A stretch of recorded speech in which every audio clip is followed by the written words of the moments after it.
बादब बा मुलाजा में मैं फजल इमाम मलिक। देश में खेलों में एक भूचाल आया।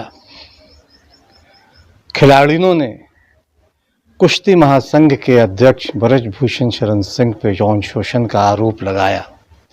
जंतर मंतर पर धरना प्रदर्शन हुआ और देश के जाने माने एथलीटों ने, जिनमें पहलवानों की तादाद ज़्यादा थी, में विनेश फोगट से लेकर बजरंग पूनिया तक शामिल थे, उन्होंने ब्रजभूषण शरण सिंह पर गंभीर आरोप लगाए। भाजपा के वो सांसद हैं, दबंग किस्म के व्यक्ति हैं। कई दूसरे वीडियो भी उनके वायरल होते रहे हैं पहले भी, खिलाड़ियों को मारते हुए और फिर अपना महिमा मंडित करते हुए। आज हम महिलाओं के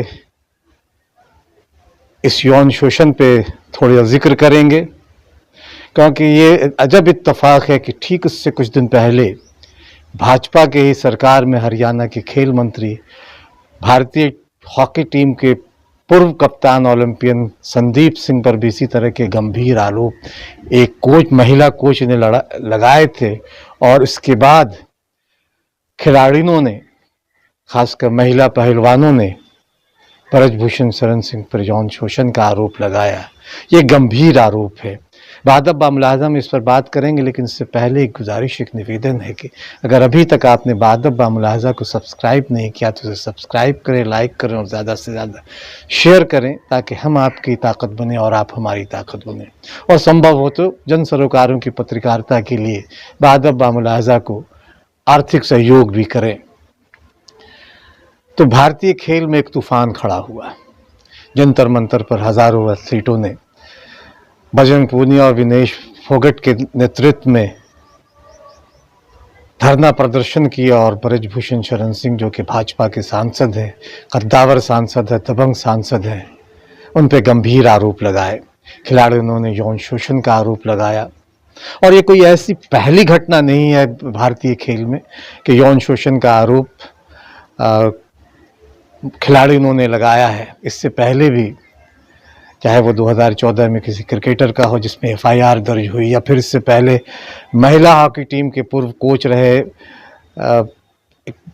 हॉकी पूर्व ओलंपियन पर भी इसी तरह के आरोप, और इस तरह की बहुत सारी घटनाएं, एक साइकिलिस्ट की घटना भी सामने आई। तो इस तरह की बहुत सारी घटनाएं लगातार आती रहीं। और संघ, चूँकि उसके पदाधिकारी जो होते हैं वो नेता या ब्यूरोक्रेट होते हैं, और वो खिलाड़ियों को एक तरह के उपयोग या उपभोग का वस्तु समझकर उन्हें अपने तरीके से इस्तेमाल करते हैं और तरह तरह के प्रलोभन भी देते हैं उनके करियर को लेकर, उनके राष्ट्रीय अंतर्राष्ट्रीय मुकाबलों को लेकर।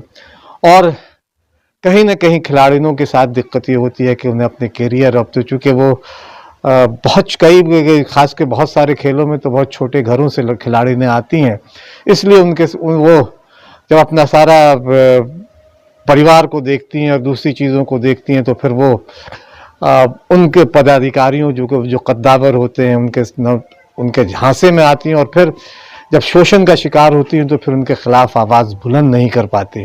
हालांकि इसके उलट भी एक ये है कि कुछ खिलाड़ी ने भी अपने करियर को लेकर इतनी सचेत होती हैं, इतने आत्ममुग्ध होती हैं, या उसको लेकर इतना अपने आप में कि किसी तरह की भी कंप्रोमाइज़ करने के लिए वो तैयार हो जाती। लेकिन ऐसी घटनाएं बहुत कम होती। आमतौर पर यह है कि खिलाड़ियों को पदाधिकारी, कोच से लेकर जो भी, यहाँ तक कि कई पुरुष खिलाड़ी भी उन्हें अपने अपने तरीके से इस्तेमाल करते हैं। और अब के भारतीय कुश्ती फेडरेशन पे, भारतीय कुश्ती महासंघ के अध्यक्ष पर ये आरोप लगा है। तो ये बहुत गंभीर मामला, इस तरह के कई गंभीर मामला लगातार सुर्खियां बनते रहे। लेकिन दिक्कत यह है कि ज़्यादातर मामले में खिलाड़ी ने कुछ बोल नहीं पाती हैं, क्योंकि उन्हें अपने करियर, अपने आने वाले भविष्य की ज़्यादा चिंता होती है। और वो कुछ जिस बैकग्राउंड से, खास के फैमिली बैकग्राउंड से आती हैं, वहाँ किसी तरह की आवाज़ उठाना, और ख़ास के कद्दावर और मजबूत लोगों के ख़िलाफ़ आवाज़ उठाना, जहाँ उनकी आवाज़ों को अनसुनी कर दिया जाता है। कम से कम सर खेल खेल मंत्रालय और इंडियन ओलंपिक एसोसिएशन ने इसकी गंभीरता को समझा। पता नहीं, जांच कमेटी भी बनी है और रिपोर्ट भी आएगी, लेकिन सिर्फ ये एक मामला नहीं, इस पे पूरे खेल जगत को बहुत गंभीरता से इस पर विचार करना होगा कि खिलाड़ियों के साथ आखिर दैहिक शोषण क्यों होता है, किन कारणों से होता है उनका। और नेता हो या IAS IPS अधिकारी जो खेल संघों पर बरसों से काबिज हैं, वो उन्हें खिलाड़ियों से ज़्यादा उपयोग का वस्तु क्यों समझकर उन्हें इस्तेमाल करते, ये एक बड़ा सवाल है। हम देखें कि किस तरह से खिलाड़ियों ने अपनी आवाज़ उठाई, ब्रजभूषण शरण सिंह के खिलाफ आवाज़ उठाई, और साथ ही साथ उनका एक पुराना वीडियो भी हम ब्रजभूषण सिंह का देखेंगे जिसमें एक वो पहलवान को मंच पे थप्पड़ लगा भी रहे हैं।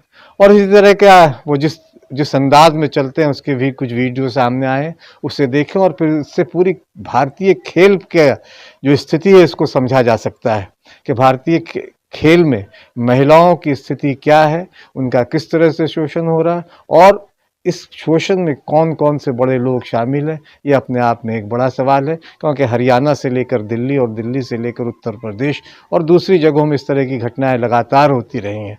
हालांकि इसमें एक राजनीतिक एंगल भी तलाशने की कोशिश की गई और कहा गया कि चूँकि भारतीय कुश्ती महासंघ पर उत्तर प्रदेश का दबदबा और ज़्यादातर पहलवान जो हरियाणा से आते हैं, इसलिए ये रंग भी देने की कोशिश की गई कि ब्रजभूषण शरण सिंह पर इस तरह के आरोप लगाकर दरअसल हरियाणा लॉबी जो है उत्तर प्रदेश लॉबी को डिसबैलेंस कर उत्तर प्रदेश की जो वर्चस्व है उसको ख़त्म कर अपना दबदबा कायम करना चाहता है। लेकिन आरोप गंभीर है, और विनेश फोगाट जैसे अगर कोई महिला पहलवान अगर खुलकर आवाज़ उठाती है तो उसका आवाज़ को अनसुनी नहीं की जानी चाहिए। दिलचस्प यह है कि उनकी बहन बबीता फोगाट जो भारतीय जनता पार्टी की बहुत सक्रिय सदस्य हैं, न तो वो हरियाणा के मसले पे खुलकर बोली और न ही इस मामले पे बहुत खुलकर बोली। एक औपचारिक बयान उनका आया, एक औपचारिकता उन्होंने ज़रूर निभाई, खास के विनेश फोगाट के सामने आने के बाद महावीर फोगाट भी सामने आए जो कि खुद एक बहुत अंतर्राष्ट्रीय स्तर के पहलवान रहे। तो जाहिर है कि ये बहुत बड़ा मसला है। इस मसले को जितनी जल्दी गंभीरता से इस पर विचार करना चाहिए, और इसलिए भी विचार करना चाहिए कि IOA की नई अध्यक्ष PT उषा हुई हैं, अपने ज़माने की उड़न पड़ी, खुद महिला है, और जाहिर है कि महिलाओं की परेशानियों से उनसे ज़्यादा बेहतर कोई नहीं समझ सकता। आने वाले दिनों में महिला खिलाड़ियों के साथ किसी तरह का भेदभाव ना हो, ये उन्हें भी देखना है, खेल मंत्रालय को भी और तमाम खेल संघों को भी। क्या ऐसा हो पाएगा, अभी देखना बाकी है। कोई नहीं खेलेगा, जितने आ रहे हैं कोई नेशनल नहीं खेलेगा। अब खिलाड़ी सारे सीधे ओलंपिक्स में जाने को तैयार हैं। हरियाणा कुश्ती संघ जैसे ब्रजभूषण शरण सिंह जी है, वैसे ही हरियाणा की फेडरेशन बना दी गई है। जो नई फेडरेशन बनाई गई है वो उनके ही जैसे लोग हैं। जो बोल रहे थे ना कि हम ग्रेड D बनाएंगे, ग्रेड F बनाएंगे, हर साल बच्चों को पैसे देंगे, कुछ नहीं मिल रहा बच्चों को।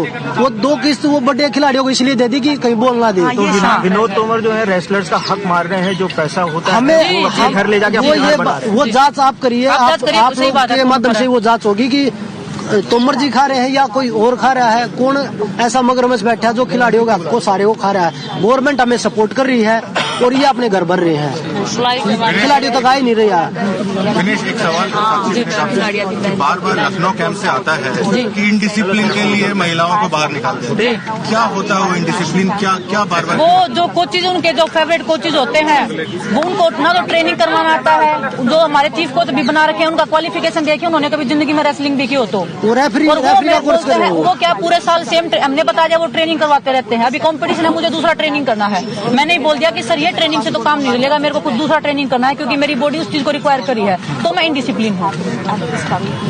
किसी एथलीट को इंजरी हो रखा है, उसने बोल दिया कि सर मैं आज मैट पे ट्रेनिंग नहीं करूंगी क्योंकि मेरे को इंजरी है, मेरे को बड़ी इंजरी करवा के ऑपरेशन नहीं करवाना, तो वो इनडिसिप्लिन है। जो एक लड़की है अभी कॉमनवेल्थ गेम्स में गई थी, उसका जाने से पहले 1 महीने पहले तक इतना उसको मेंटली टॉर्चर किया चीफ कोच ने कि आपका वेट देखूंगा मैं जाने से पहले। वो कौन है वेट देखने वाले? हाँ, और मुझे याद आ रहा विनीश वहाँ पर भी कुछ हुआ था क्योंकि वो लड़की को जबरदस्ती पुश किया गया। 10 दिन पहले कंपटीशन से उसका वेट देखा गया है। वो लड़की का ब्रॉन्ज मेडल वहाँ पे आया है। उस लड़की की गलती कहाँ है? वो जूनियर की है, वो बोल नहीं सकती। क्या उस कोच पे कोई एक्शन हुआ?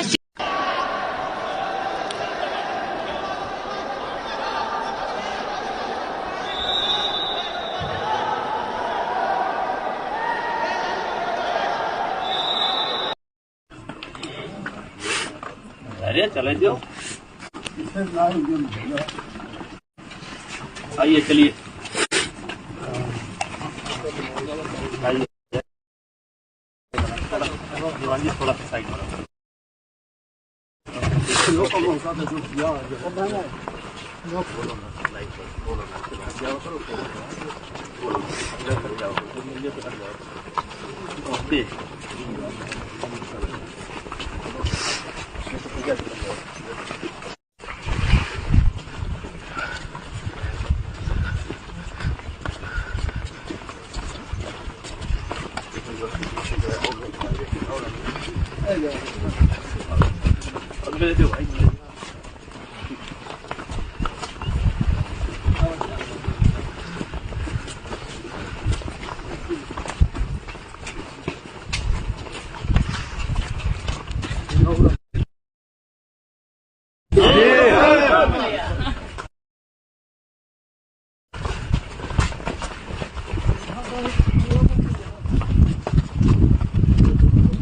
नेताजी संघर्ष करो, ऐसे एक बार जो है